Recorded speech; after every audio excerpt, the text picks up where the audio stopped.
안녕하세요, 비트TV입니다. 부자아빠 가난한 아빠 로버트 키요사키. 경제사사 분면으로 굉장히 유명하죠. 요렇게 십자가를 그어놓고 노동자, 급여생활자, 그리고 비즈니스맨, 그리고 S, 셀프 임플로이, 자영업자, 그리고 인베스트먼트, 투자자. 결국 급여생활자, 그리고 사업가, 그리고 자영업자는 한계가 있다. 그들의 능력에 한계가 있다. 0.9%, 0.1%가 될 수 없다.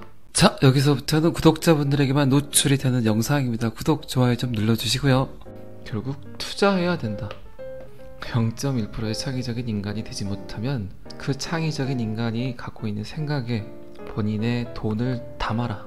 투자를 해야만 결국 이 시장에서, 이 사회에서 살아남을 수 있다, 돈을 벌 수 있다, 떵떵거릴 수 있다 라는 굉장히 수많은 사람들의 성공 지표가 될 수 있는 이야기를 했던 인물입니다. 어쨌든 여러분들은 이 경제 사사분면 안에 들어있죠.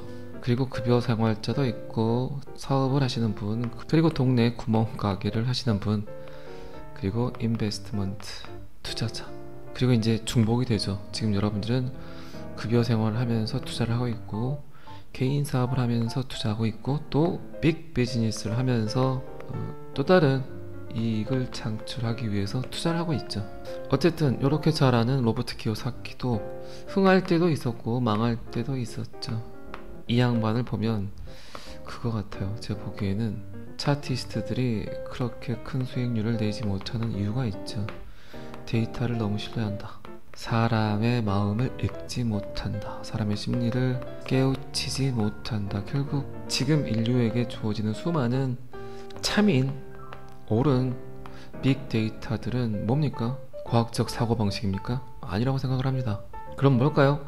인간 심리 지표죠.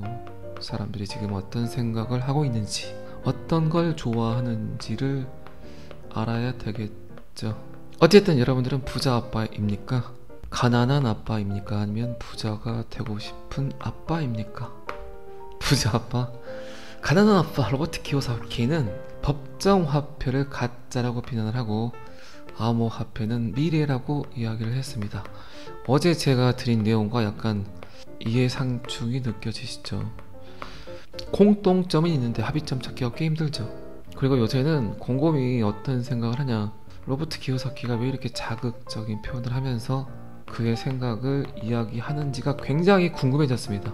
요 사람 보면 왠지 음흉스럽고 왠지 사기칠 것 같고, 신뢰를 갖기보다는 왠지 말은 맞는데 듣기 싫은 그런 어투로, 그런 억양으로, 그런 단어들로 대중의 생각들을 지휘하려고 하고 있습니다. 방금 전에도 이야기 드렸지만 왜 로버트 키요사키가 이렇게 자극적인 표현을 하면서 비트코인을 밀고 있을까요?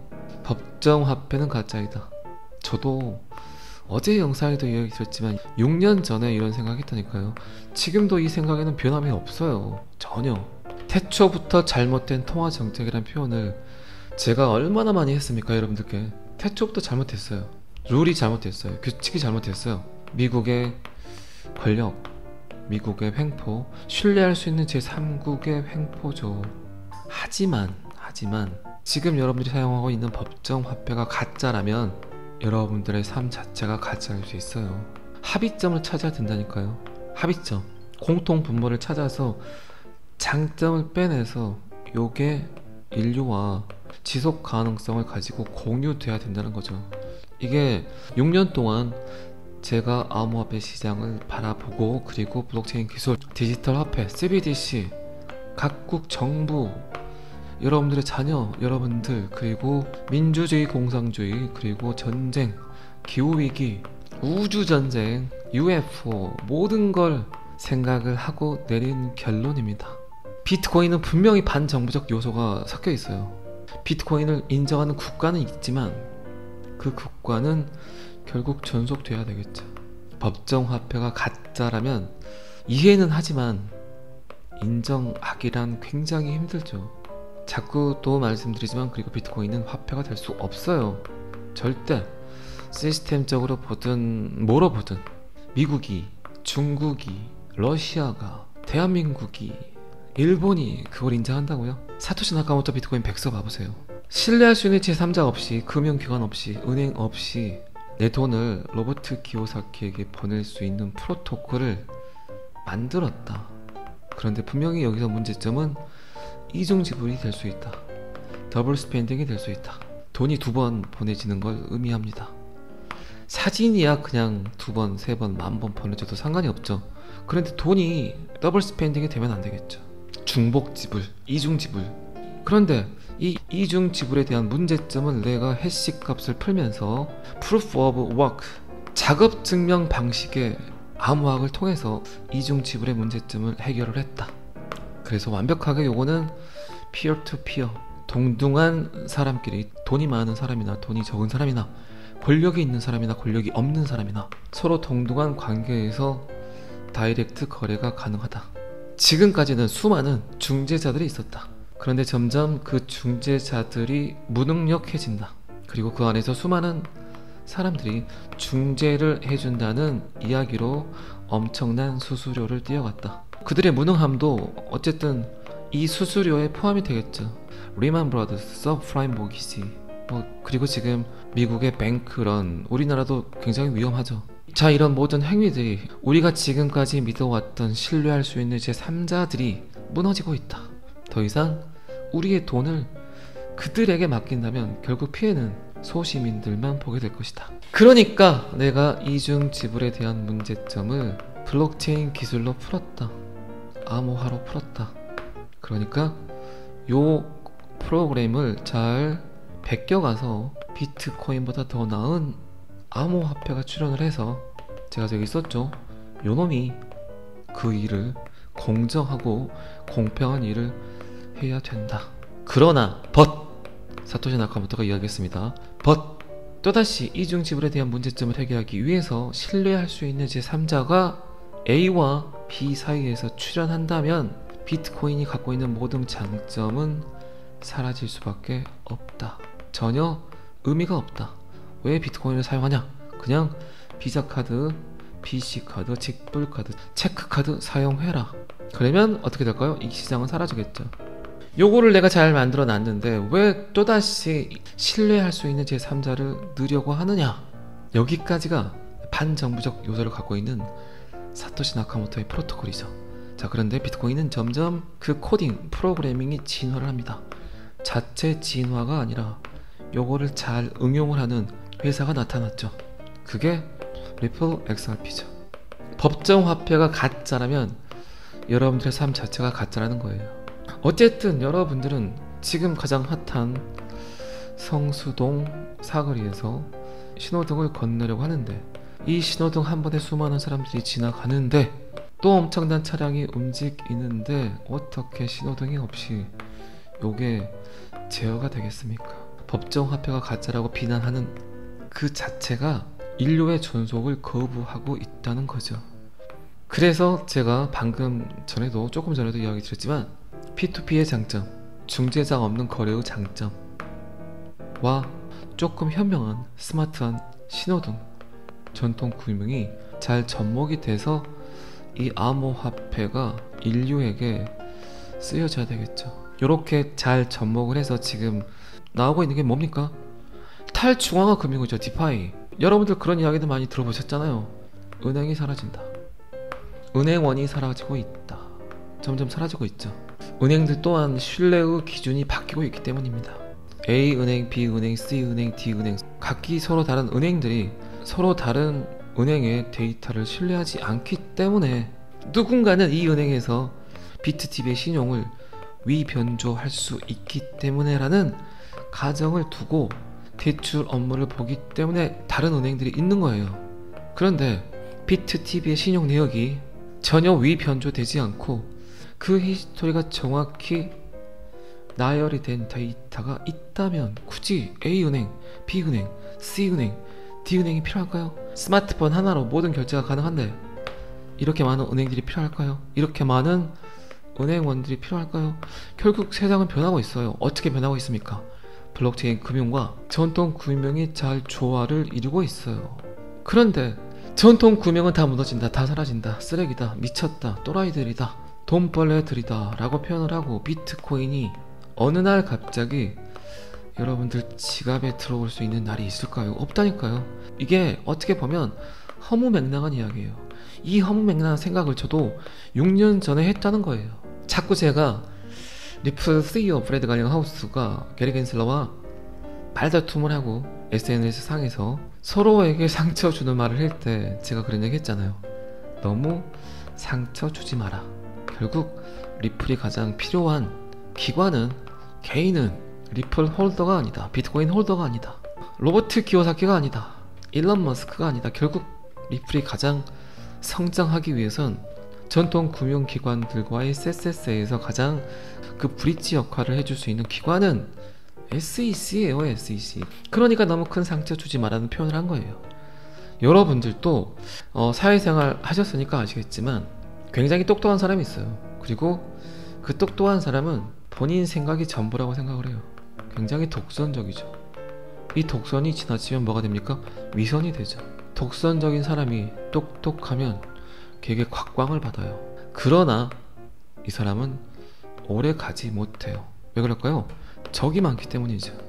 결국 이 사회에서 살아가는 가장 큰 노력은, 장점은 소통이죠. 소통, 융화, 화합. 점점 요 세 개를 현대인들이 싫어하죠. 소통하기 싫어하고, 화합하기 싫어하고, 융화되기 싫어하죠. 하지만 결국 리더는 이거를 잘하는 사람이 현명하고 똑똑한 리더가 되죠. 역경지수 제가 이야기 많이 드리죠. 지금 어린아이들에게 필요한 건 매일 외우는 영어 단어 5개가 아니다. 피타고라스의 정의가 아니다. 그들에게 필요한 건 역경지수다. 메타인지를 높여라.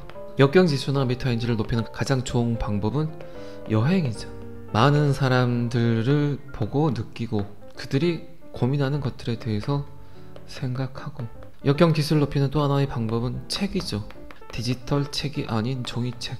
내가 하지 못한 경험들을 책을 통해서 경험을 한다. 자, 그래서 여러분들이 생각하는 굉장히 유명한 대학교 나온 애들이 S전자 등등 대기업에 들어가서 몇 개월 버티지 못하죠. 지식은 높지만 역경지수가 낮다. 천재 소리를 수년간 들었는데 찐따 소리를 3개월 4개월 동안 계속 듣다 보니까 짜증이 난다. 내가 제일 잘났는데, 내가 제일 똑똑했는데 취업을 하니까 내가 모질이 있더라. 어쨌든 지식은 이제 네이버, 구글, 유튜브에 있습니다. 여러분들 자녀분들이 공부를 해야 되는 건 지식이 아닌 경험이죠. 그래서 제가 세미나를 하면 자주 하는 말이 있습니다. 애들 학원 보내지 마시고 그 돈으로 그 아이에게 비트코인, 이더리움, XRP를 사줘라. 지금 학원에서 배우는 거 별 의미가 없다. 지금은 고인이 되셨지만 그분 있잖아요. 한국을 사랑했던 미래경제학자 엘빈 토플러. 그분이 어떤 얘기를 했습니까? 한국 학생들은 미래에 필요하지도 않은 지식과 직업을 공부하기 위해서 하루에 10시간 이상 공부하고 있다. 로버트 키오사키 이야기 하다가 제가 또 잔소리가 많아졌습니다. 어쨌든 합의점을 찾아야 된다. 공통 분모를 잘 찾아서 결국 요놈이 인류에게 쓰여질 것이다. 그놈이 XRP다. 여러 번 낱낱이 똑부러지게 여러분들께 자주 이야기 드렸습니다. 어쨌든 선택은 여러분들이 하는 게 아니죠. 하루에 10시간 동안 공부했던 여러분들의 손가락이 하는 거죠. 잘 선택하세요. 그리고 이렇게 말은 하지만 비트코인의 가능성은 저 또한 무한하다고 생각을 합니다. 최초이기 때문에. 이 모든 역사를 만들었던 1세대 암호화폐이기 때문에. 자, 그러면 계속 단순해지죠. 비트코인과 XRP 그리고 스마트 컨트랙트 이더리움. 얘가 하는 일 모두 다 얘가 아주 스마트하게 할 수 있다. 깔끔하게 정리한다. 부자 아빠 가난한 아빠의 저자 로버트 키오사키는 돈의 미래를 둘러싸고 현재 금융계에서 벌어지고 있는 논쟁에 자신의 목소리를 더했다. 그리고 디지털 자산이 전통적인 명목 화폐와 관련된 단점에 대한 완벽한 대안이라고 이야기를 했다. 아니 어떻게 역사를 외면하고 현재가 있겠습니까? 역사는 역사대로, 현재는 현재대로 잘 엮어서 뭐가 나옵니까? 미래가 나오는 거죠. 지금 우리들이 살아왔던 그 모든 히스토리를 거부할 수 없어요. 걔를 잘 이끌고 가야죠. 그런데 로버트 키요사키의 이런 자극적인 이야기들은 그 안에 어떤 이해관계가 있는지 참 궁금합니다. 분명히 비트코인 맥시멀리스트들의 쇼가 아닌가. 마이크로 스트래티지의 마이클 세일러도 굉장히 말을 유창하게 잘합니다. 하지만 그 안에는 분명히 또 다른 이해관계가 있겠죠. 자, 로버트 키요사키 경제사사분명 비트코인 만만세. 이 기사는 여기까지만 보겠습니다. 시티그룹 기관 고객을 위한 암호화폐 플랫폼 출시를 했다. 시티그룹이 꽤 선도적이죠. 암호화폐에 대해서 토큰화된 예금에 대한 수요를 해결하고 이러한 기술을 글로벌 네트워크에 통합할 것으로 기대하고 있다. 방금 전 데이터에서 이야기 드렸던 탈중앙화 금융을 시도하고 있죠. 비트코인과 명목화폐의 합의점을 찾고 있죠. 비트코인이 갖고 있는 장점 그리고 전통금융이 갖고 있는 히스토리를 잘 접목시켜서 그들은 인류를 거래의 도구, 결제의 도구를 한 번 더 업그레이드, 진화를 시키려고 하고 있죠. 그래야만 지구에 살고 있는 전 인류가 지속 가능성을 가지고 좀 더 공정한, 좀 더 공평한 삶을 영위할 수 있겠죠. 궁극적으로 은행은 고객을 위한 현금 관리 및 거래 기능을 업그레이드하는 것을 목표로 한다.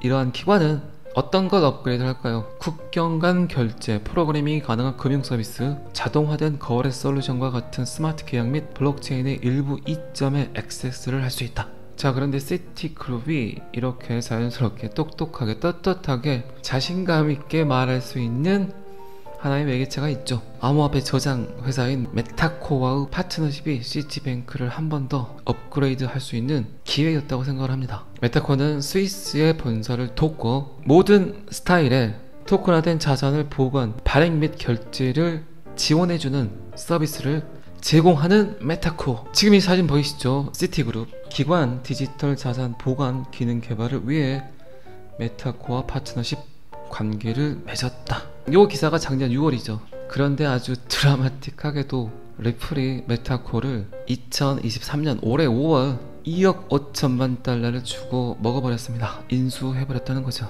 자, 조금은 눈치가 빠른 분들은 이해하셨죠?